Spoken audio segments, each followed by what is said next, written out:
అందరికీ నమస్కారం. ఈరోజు మనతో ఉన్నారు ప్రముఖ ఆధ్యాత్మికవేత్త టీకేవి రాఘవన్ గురువు గారు ఉన్నారు. మాట్లాడదాం. నమస్కారం గురుగారు. నమస్కారం.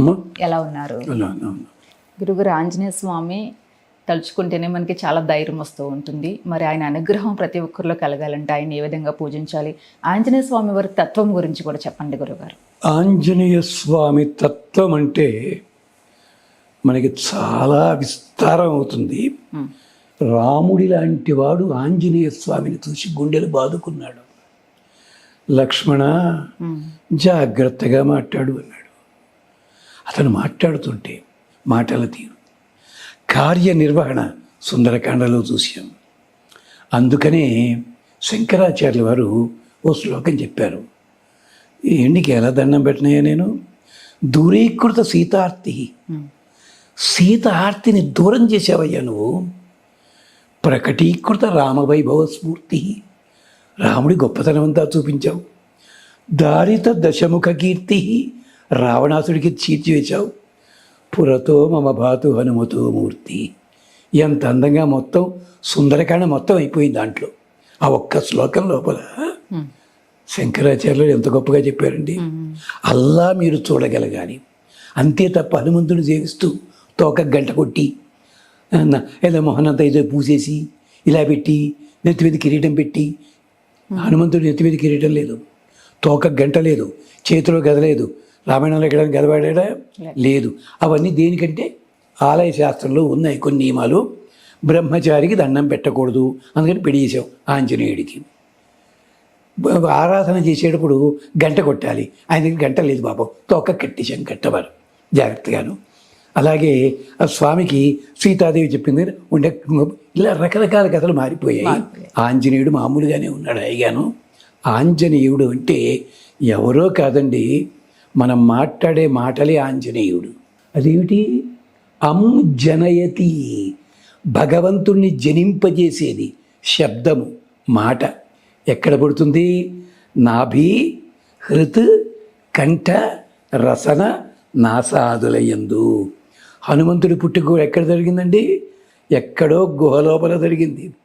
అలా పైకి వచ్చింది, ఆకాశం మీదకి వెళ్ళాడు, నెత్తి మీద కొట్టారు, కింద పడ్డాడు, దవడ పేలింది. ఇవన్నీ మనం శబ్దంలో ఉన్నాయి కదా. అంటే అంజన అంటే అర్థం ఏమిటనమాట? ఆంజనేయుడు అంటే మనం మాట్లాడే మాటలన్నీ కూడా అలాంటివి. అంచేత మనం మాట్లాడే ప్రతి మాట ఆంజనేయ స్వామి స్వరూపమే. ఇంత ఆంజనేయుడు కదా. సీతమ్మతో ఏమన్నాడో తెలుసా? ఈ వినయం ఎవరికైనా ఉందా ఇవాళ? అమ్మా, అక్కడ పని పాటు లేకుండా తిరుగుతుంటే నన్ను పంపించారమ్మా చూసిరమ్మని. మత్త ప్రవర కశ్చిత్ నాస్తి సుగ్రీవ సన్నిధవు. నాకంటే ఎందుకు పనికిరాని వాడెవడు సుగ్రీవుడి దగ్గర లేడు, అందుకని నన్ను పంపించారమ్మా అన్నట్టు. ఊరి నాయుడు అంతటి వినయం అనుకుందా? అది నేర్చుకుందాం. నేర్చుకుంటే మనం ఆంజనేయుడిని నిజంగా ఆరాధించిన వాళ్ళు అవుతాం. అంచే దీనికోసం ఆంజనేయ స్వామికి సంబంధించిన స్తోత్రం సుందరకాండలో ఉన్న శ్లోకాలు ఉన్నాయి. అవి విడిగా తీసి చదువుకోవచ్చు.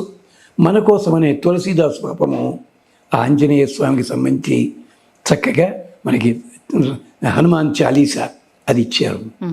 ఆంజనేయ స్వామికి సంబంధించి ఆంజనేయ కరావలంబ స్తోత్రం ఉంది. లేదు, ఇంకో కొన్ని మంత్రాలు లాంటివి ఉన్నాయి. అవందరూ చదవకూడదు, వాటిని పేరు చెప్పట్లేదు. ఇది అవిడే చదివిస్తున్నాడు పాపం, చదవకూడదు. ఆంజనేయుడు చాలా విశేషమైన వాడు. ఎవ్వరినీ తక్కువ చెయ్యడు, ఎవ్వరినీ అనవసరంగా చెప్పడు. ఇంతటి శక్తి ఉన్నవాడు ఏమంటాడు? దాసోహం కోసలేంద్రస్య రామస్య అక్లిష్టకర్మణ. అంతే, నేను అలాంటి వాడిని. అలాంటి భావన అంటే అర్థం ఏమిటి?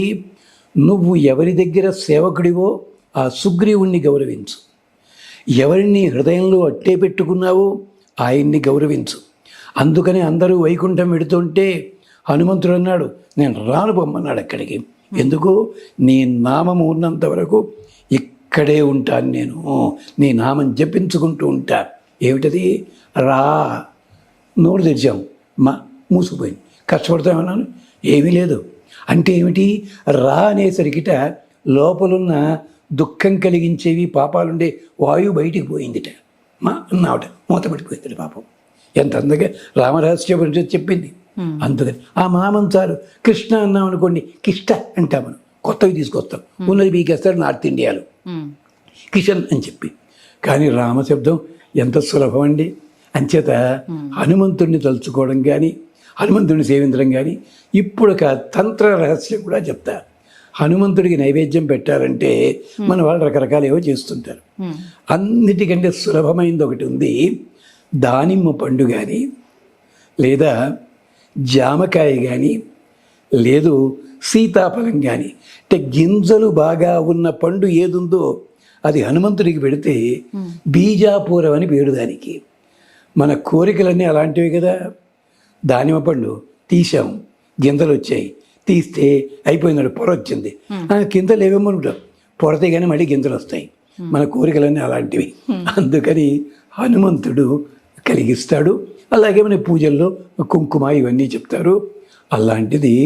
అంతేకాదు, మీరు అరిటాకులో భోజనం చేస్తున్నారే, అరటి ఈయన ఎక్కడి నుంచి వచ్చింది? హనుమంతుడి వల్ల వచ్చింది. ఒకప్పుడు త్రేతాయుగంలో అరిటాకు ఈయన లేదు. భరద్వాజ ఆశ్రమంలో రాముడు తిరిగి వచ్చి భోజనానికి కూర్చున్నాడు. హనుమంతుడు ఎక్కడికో వెళ్ళి వచ్చాడు. వడ్డించేవాడు మనవాడు కానీ భోజనం పెట్టేది విస్తరలు లేవు అక్కడ. రాముడు అన్నాడు ఎదురున కూర్చో అన్నట్ట. బాగుండు అమ్మగారు నాకు కదన్న. అప్పుడు రామచంద్రస్వామి ఈ మధ్యవేలితో గీత గీశాడు. అందుకని ఈయన వచ్చింది. అందుకని ఇప్పటికీ అరిటాకుల్లో పైన వడ్డిస్తారు, మనం కిందకి తీసుకు తింటాం. అందుకని అది కపి భాగము, ఇది జీవ భాగము అంటారు హనుమంతుడు. అందుకని హనుమంతుడికి ప్రత్యేకించి అరటి తోటలు ఇవన్నీ అక్కడ పెట్టడంలో ఉద్దేశం అది. ఇన్ని కథలు ఉన్నాయి. నిజంగా మీరు సముద్రాన్ని పట్టుకొచ్చి చిన్న స్పూన్లో పెట్టి ఇవ్వండి అంటే ఎలాగ తల్లి మాకు. అంచేత హనుమంతుడు క్షేమాన్ని కలిగిస్తాడు. తప్పకుండా గురుగారు. అలాగే గురుగారు, హనుమాన్ చాలీసా కూడా ఈ మధ్య చాలా మంది చదువుతున్నారు. అందరూ చదవచ్చు అంటారా? అందరూ చదువుకోవచ్చు. శబ్దాలు జాగ్రత్తగా చూసుకోండి. నమస్కారం.